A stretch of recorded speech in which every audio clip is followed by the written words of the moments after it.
The signal. The night sky above Earth was calm, filled with stars that looked like tiny diamonds. At the International Deep Space Listening Center in Nevada, a low buzzing sound suddenly filled the main control room. Red lights blinked. Something had come through the signal receivers, something strange. Scientists rushed to their computers. The sound wasn't noise. It had a pattern. Again and again, one word repeated itself in a soft, clear tone. Human. Human. Human. The signal didn't come from Earth. It came from deep space far beyond the solar system. No one could trace it exactly. But one thing was certain.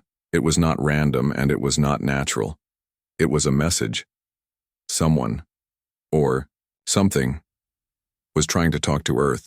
Dr. Rayan Cole, a young but brilliant signal analyst, sat at his desk in the corner of the lab. He was only 26, but he had already cracked difficult space codes before. The others often ignored him because he didn't speak much and preferred working alone. "Can I look at the wave structure?" he asked quietly. "Go ahead, Rayan," said one of the senior scientists. "But it's probably just static. We've seen these kinds of things before." Rayan nodded. But as he listened to the sound and read the digital waveforms, something inside him changed. His heart started beating faster. The signal was calling for someone, and he was sure it was calling for him. He adjusted the frequency tools and ran a custom decoding script he had written last year, a tool meant to filter emotional patterns in alien languages. Slowly, the signal began to shift. The repeating word human faded into a more complex message. A soft female voice came through the speakers. "You're the only one I could ever love. Human."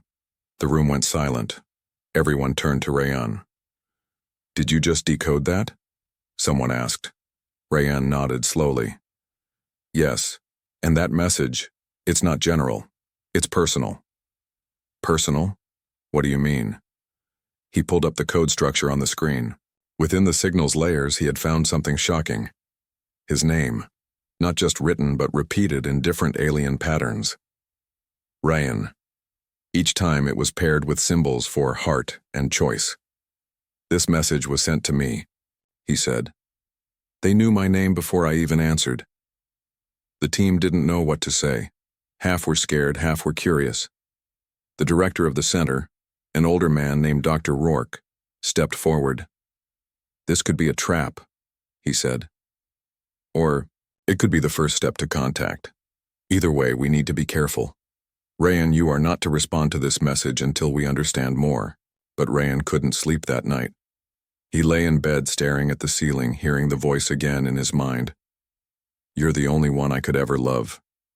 Human." Who was she? Why did she love him? Someone she had never met? The next day, Rayan returned early to the lab. No one else had arrived yet. He knew what he was doing was against the rules, but he couldn't stop himself. He ran the signal through another decoding layer and found a hidden map.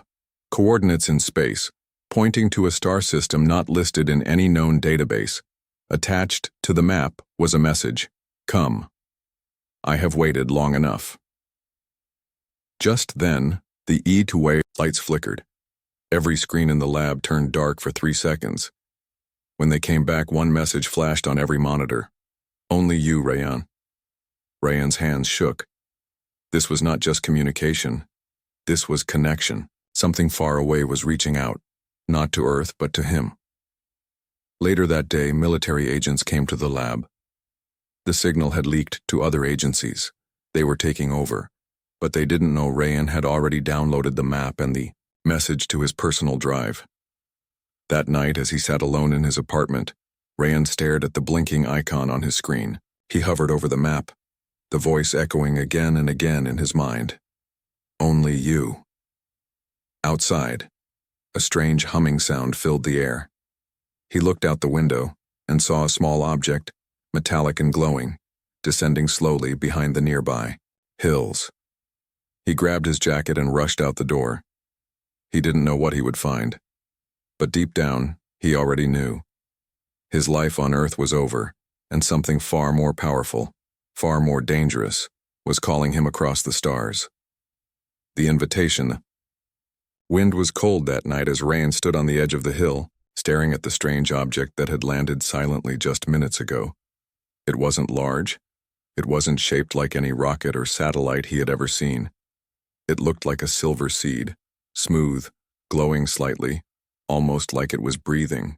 No engines, no sound, no sign of life. And yet, something inside Rayan's chest pulled him closer like gravity, but emotional. A force stronger than curiosity. It felt like someone was waiting inside. Someone who already knew him. He stepped forward. As he reached within a few meters, the surface of the object rippled like water. Then, without any touch, a doorway appeared, soft light spilling out from within. Inside, he saw a single chair. Clean, strange, beautiful. And on the walls, symbols floated, moving like living light. Then a voice, her voice, spoke inside his head again. No sound came through his ears. It was like thought, like dream. Come, I've been calling you across galaxies. I've waited long enough. He froze. This time her voice felt closer, warmer, more human than before. And it wasn't coming from the ship. It was coming from inside him. He looked behind, toward the distant city lights of Earth. Cars moved, people laughed, lights blinked. Normal life continued, but something had changed. He stepped into the ship. As soon as he sat in the chair, the entrance closed behind him, and everything went silent. He expected to feel motion, speed, weight, but there was nothing. The ship didn't move like a machine. It moved like thought, instant, invisible, silent. Within seconds, the world outside changed. The stars around him now were unfamiliar, bigger, brighter. Some even pulsed in strange colors. The space outside wasn't empty. It was alive, and before him, floating like a kingdom among the stars, was a giant structure, half city, half temple. It glowed with blue and gold light. Towers reached into the dark sky. Rings of light spun slowly around it. This was her world. The ship gently stopped near a floating platform. A new door opened. Rayan stepped out. Strangely, he could breathe. The air felt fresh. So fresh it almost made him dizzy. He looked around. No guards, no people, just silence. Until she appeared. She didn't walk. She glided like the space around. Her moved to her will. She was tall, taller than any human woman. Her skin was like pale silver, glowing softly. Her eyes were deep violet like liquid galaxies.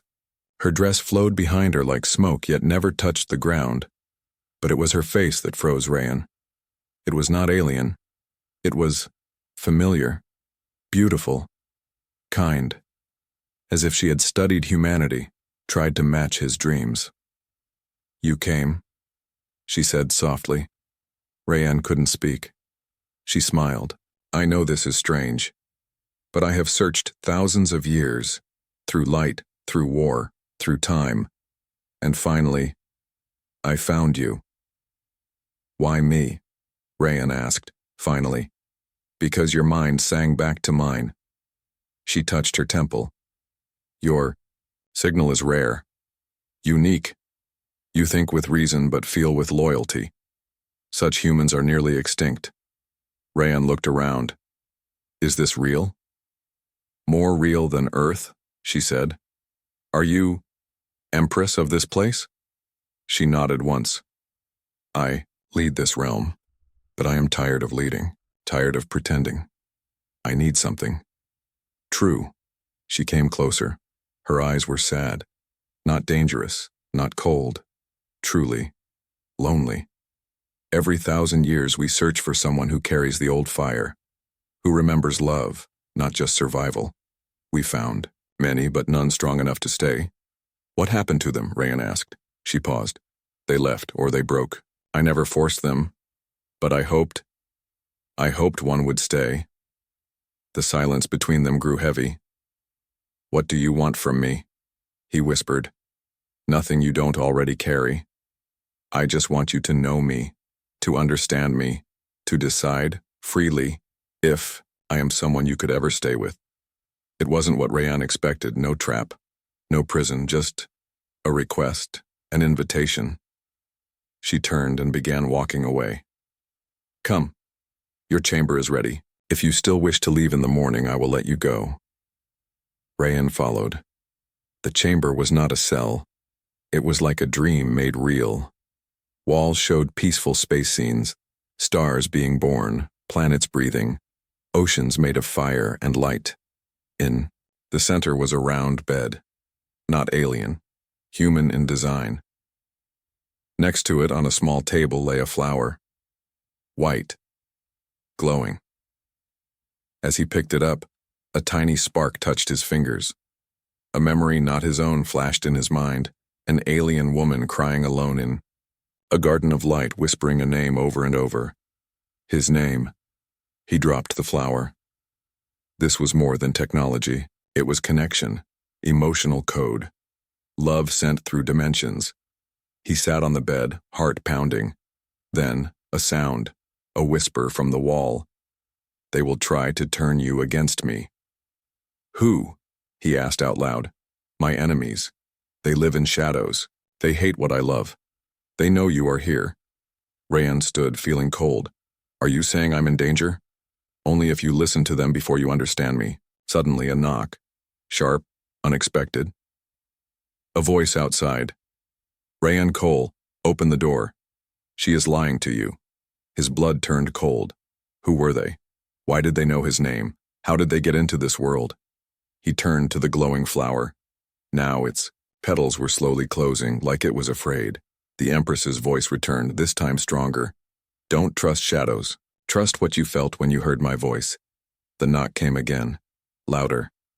We know what she is. She has done this before. Many before you died in her name. Rayan stood frozen between two voices. Truth or trap. Love or control. And then the lights in the room began to flicker. The arrival, the knocking stopped. Silence returned, heavy and sharp like a blade hanging in the air. Rayan didn't move. His heart pounded in his ears. Behind the door, no sound remained. But something had changed. The room felt colder now, as if the warmth that once welcomed him had pulled away. He touched the wall, half expecting it to respond again, to show him something comforting. But nothing happened. Even the glowing flower on the table had turned pale. No voice came. Not hers, not theirs, just emptiness. Was this part of a test, or was this the real face of the Empress's world? After what felt like hours, the door slid open slowly, not by his command. Rayan took a breath and stepped out. The hallway outside was lit with soft gold light, but completely silent. He walked carefully, unsure where he was going, hoping the Empress would speak again. Guide him, explain.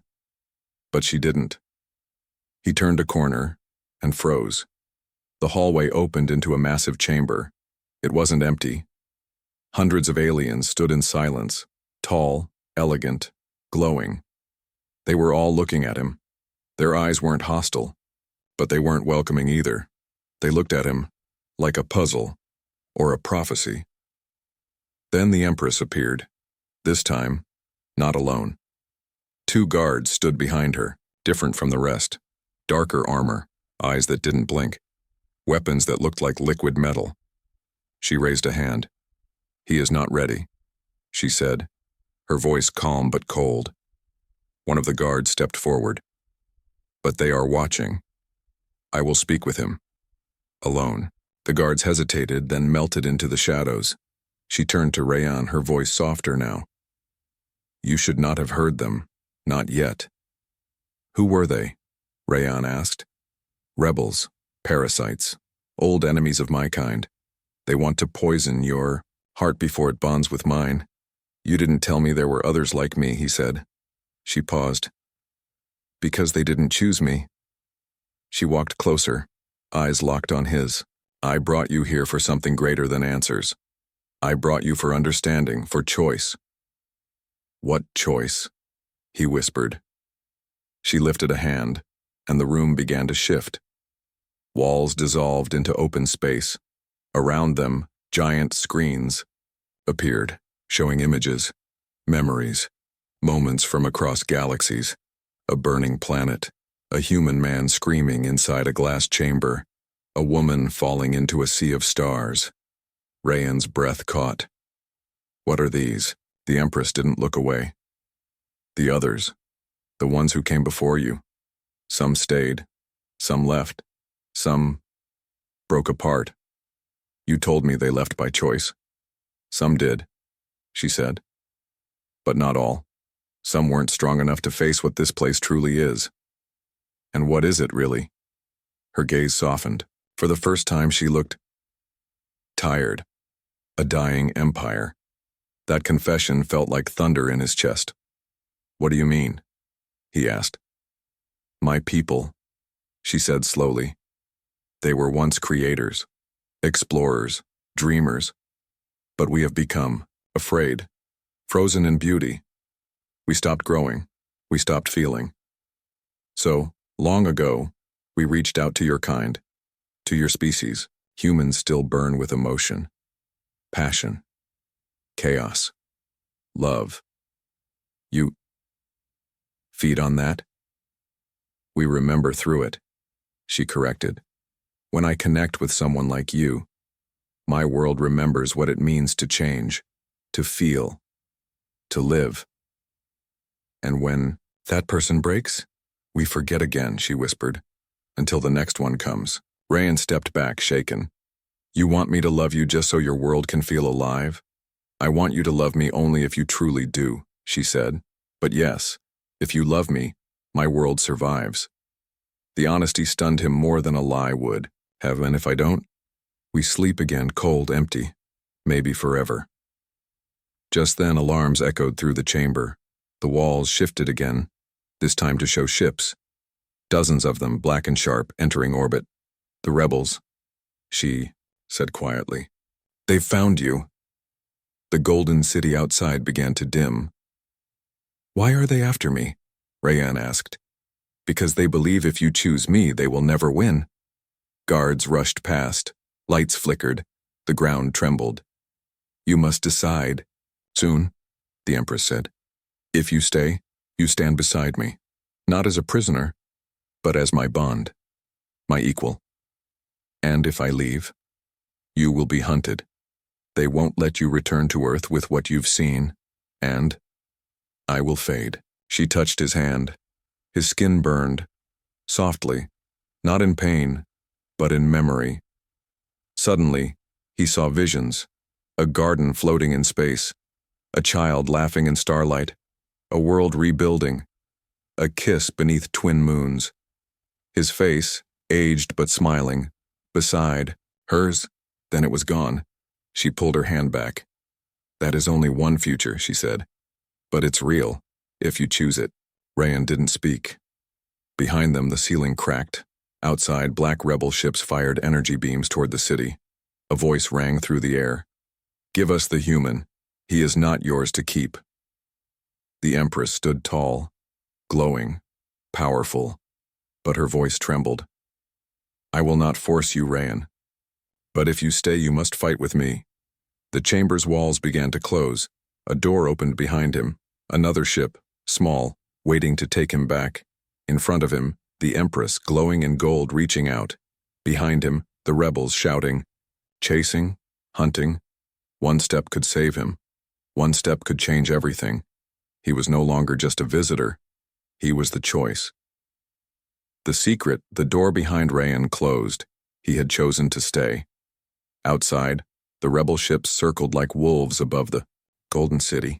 Beams of dark light crashed into the shimmering shields that protected the Empress's empire.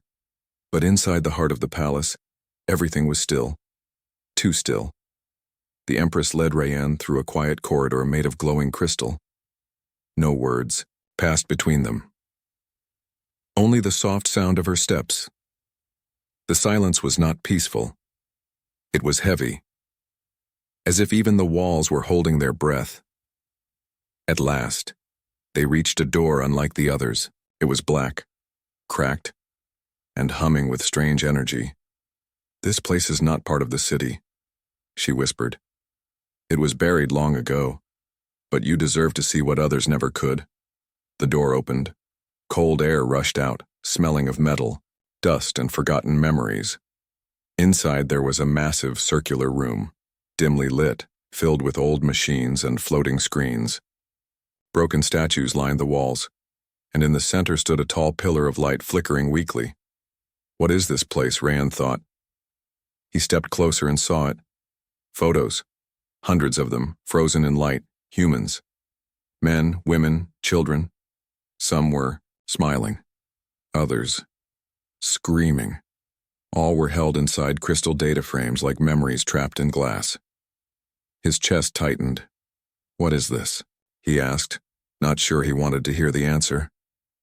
The Empress did not speak at first. She walked to one of the glowing crystals and touched it gently. The image inside changed, showing a young human man, maybe 20 years old, sitting across from her. "His name was Isaac," she said. "He was from your world, a poet. He loved me deeply. But his mind couldn't survive this place. He broke." She moved to another. This one was Lila.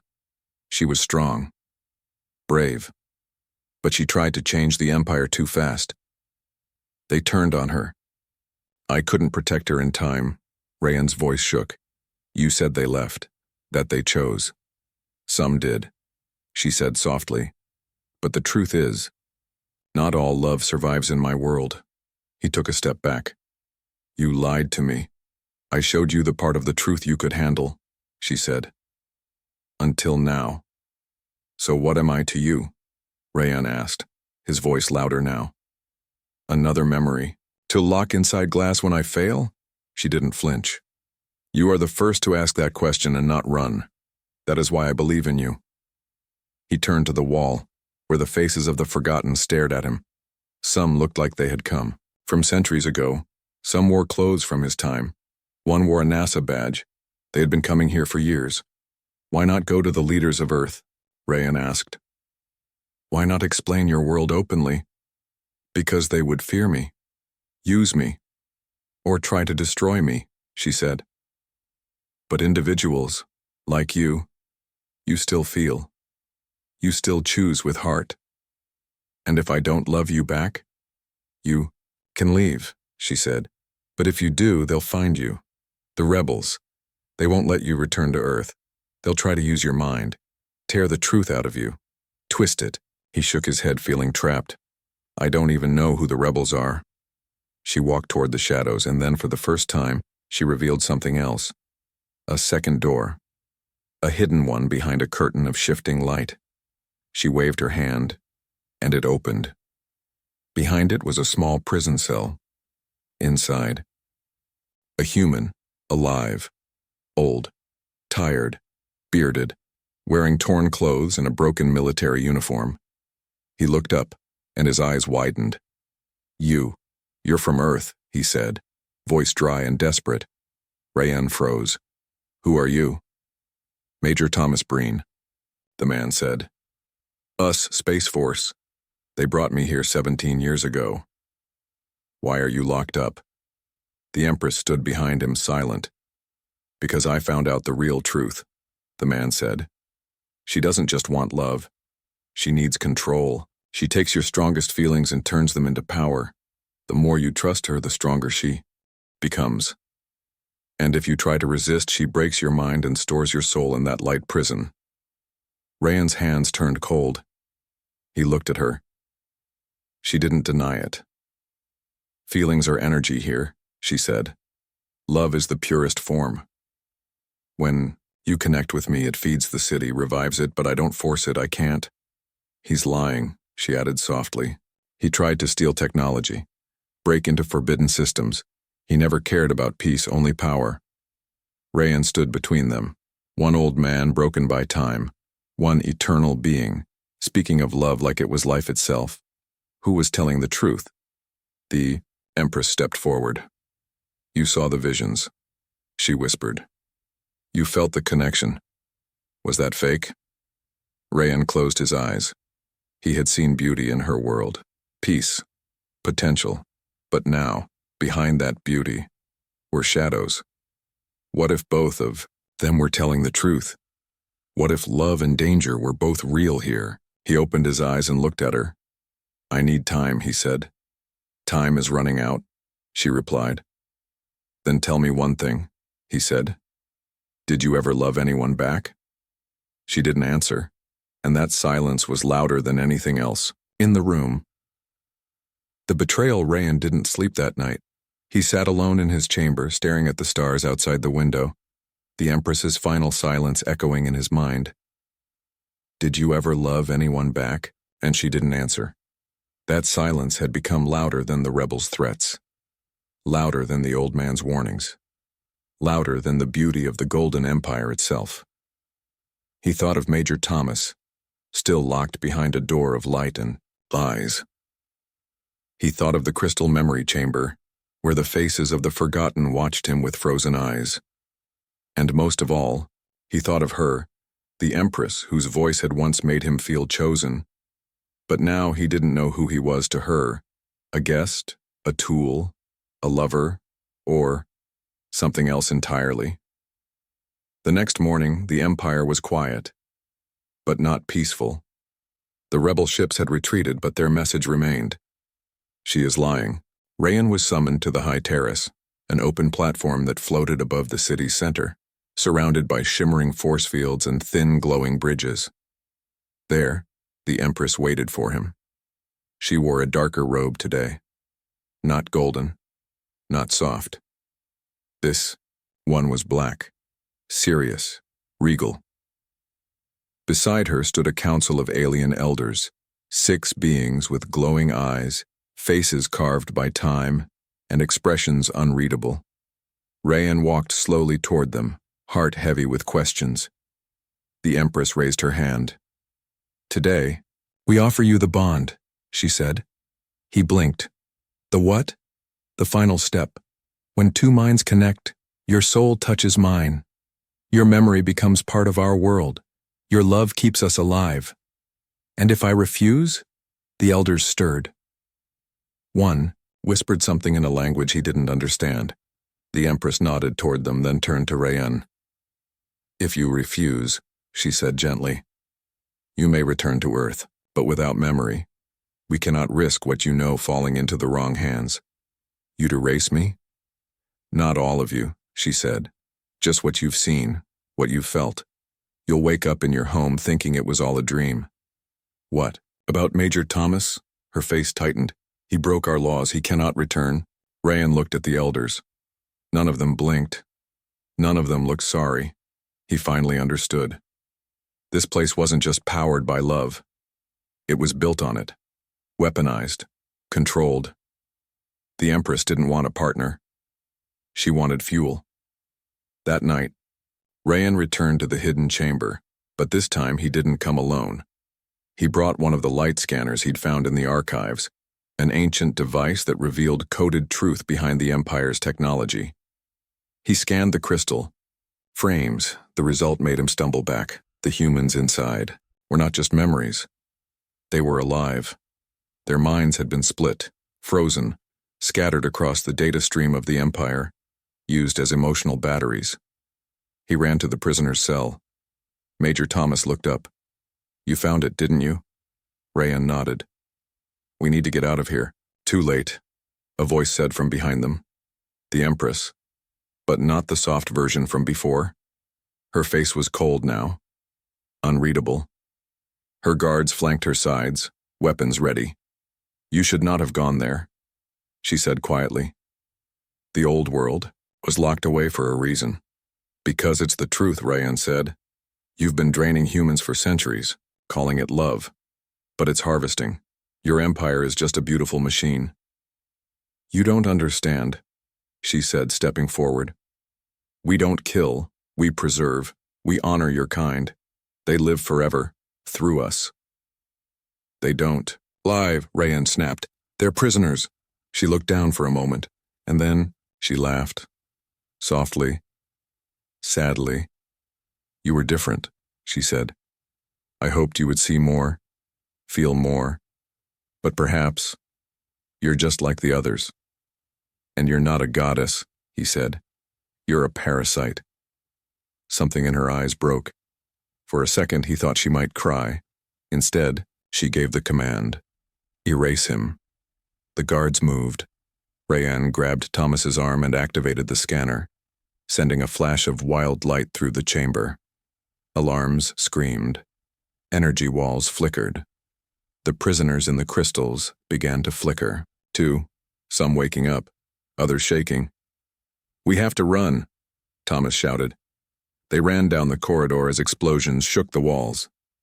Rebel codes were hacking the Empire's systems now, sent secretly through Rayanne's scanner. The rebels had been watching, waiting, and now they were helping. As Rayanne reached the outer platform, he saw it.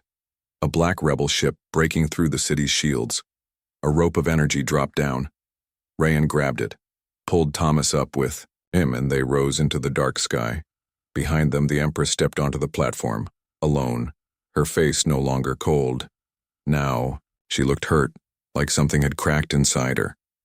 You could have saved us, she whispered into the wind. I would have loved you forever. Rayanne didn't answer.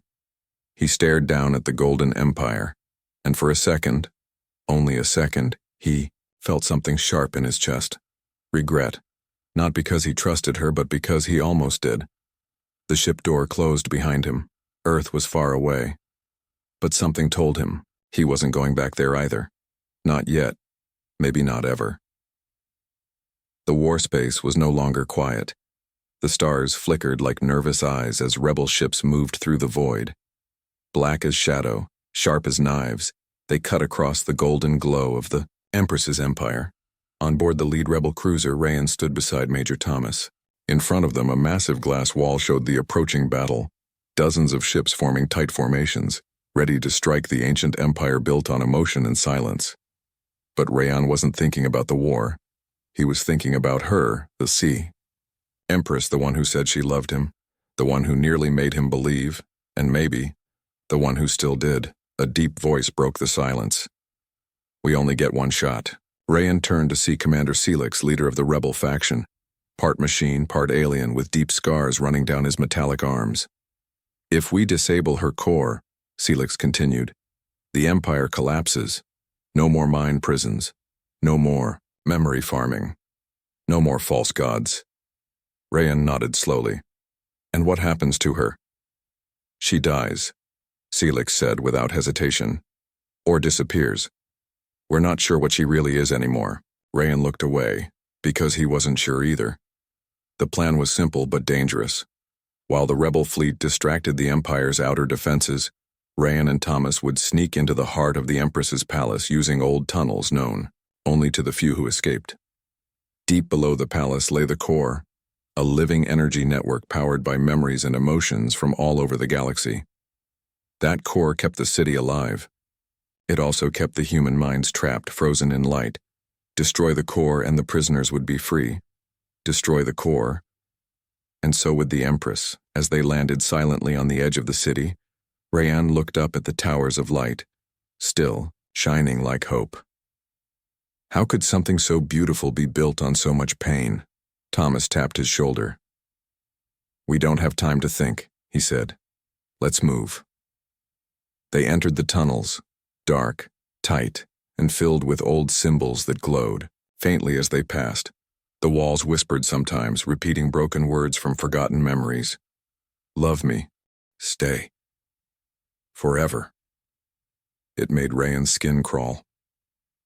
Finally, they reached the chamber, the core, a floating sphere of light and liquid, spinning slowly above a pit of stars. Hundreds of thin threads extended from it, each one glowing with human emotion. Some were red, some blue, some golden, and some black. Each thread was a soul, frozen in the name of love. Rayanne stepped forward, holding the disruptor device given by the rebels. One click, and the core would unravel. But his hands wouldn't move. She told me the city would die without this, he said softly. Good, Thomas said. Let it die. It's not a city. It's a cage. Rayan still didn't move. He was remembering the way the Empress looked at him, not like a queen looking at a subject, but like a person looking for something she had lost a long time ago. What if it was real? What if behind all the manipulation there was truth? Was he really ready to destroy her? Even now?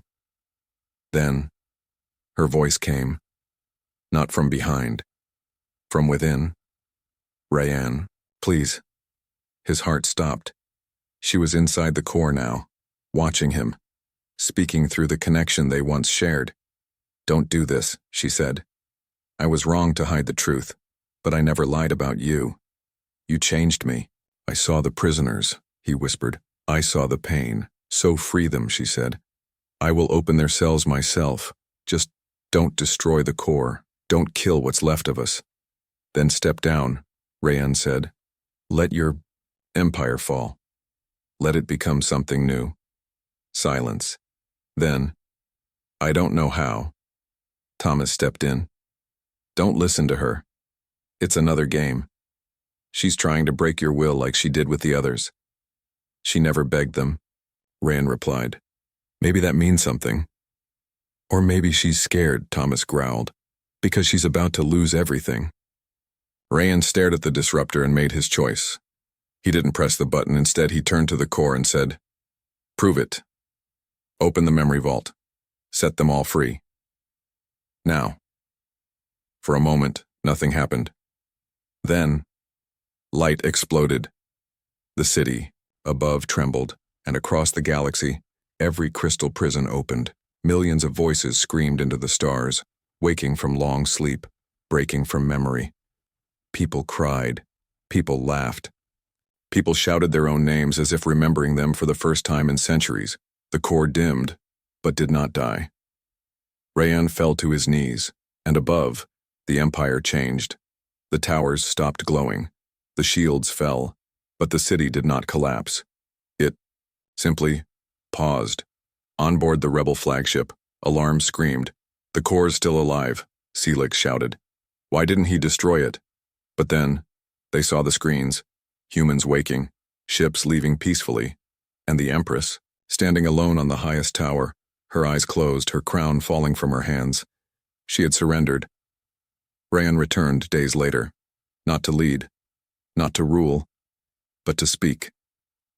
He met her one last time in the Garden of Light. She looked smaller now, not in size but in presence, no longer a god, just a being who had been lost for too long. I kept my word, she said. They're all free. And you? I don't know yet, she replied.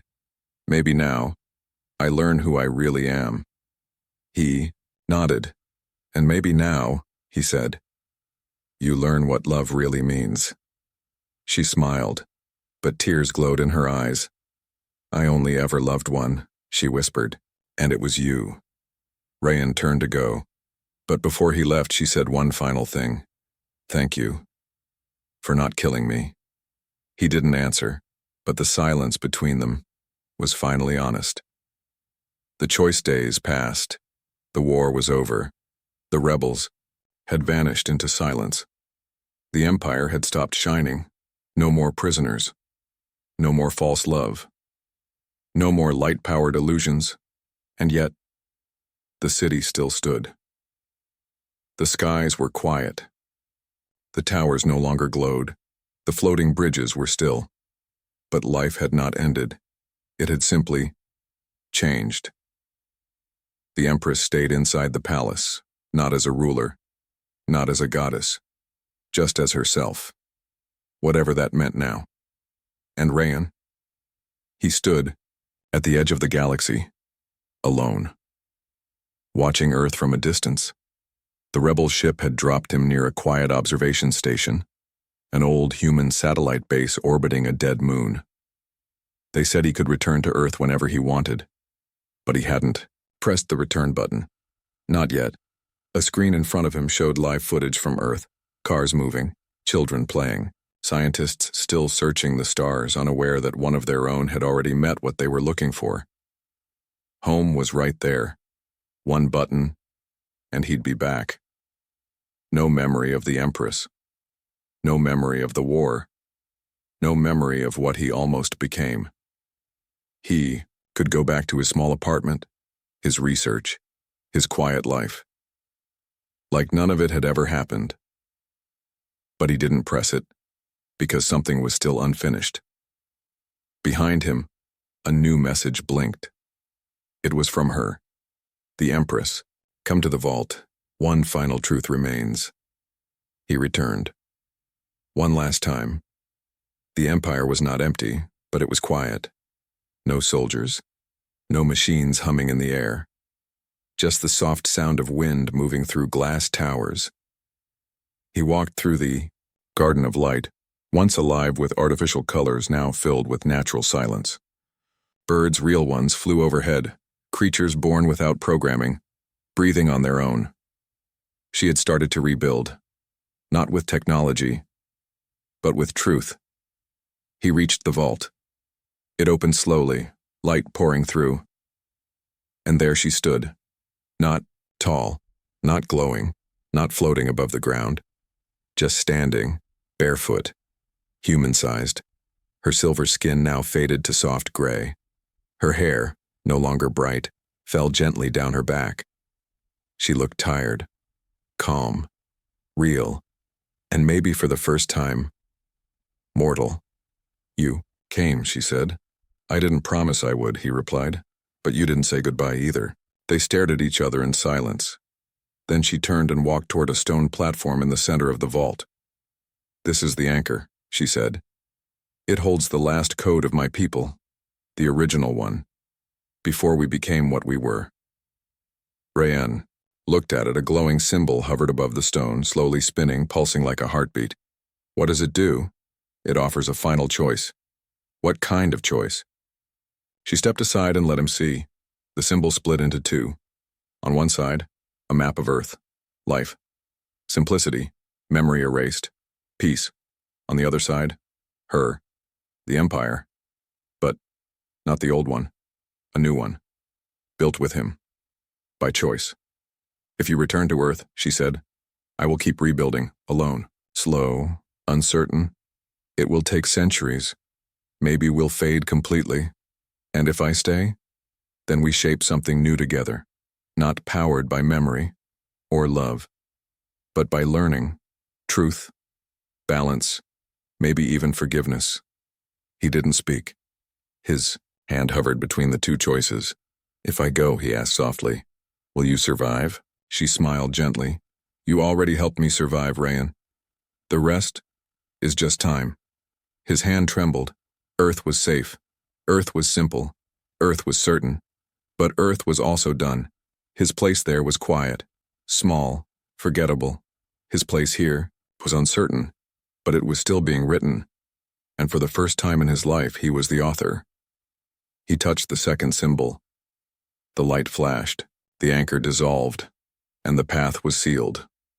He turned to her. She stepped closer, and for the first time, they did not speak as Empress and human.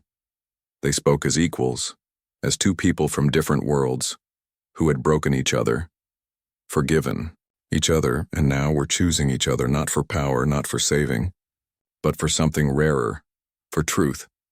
Years later, across galaxies a new city rose, not golden, not perfect, but growing.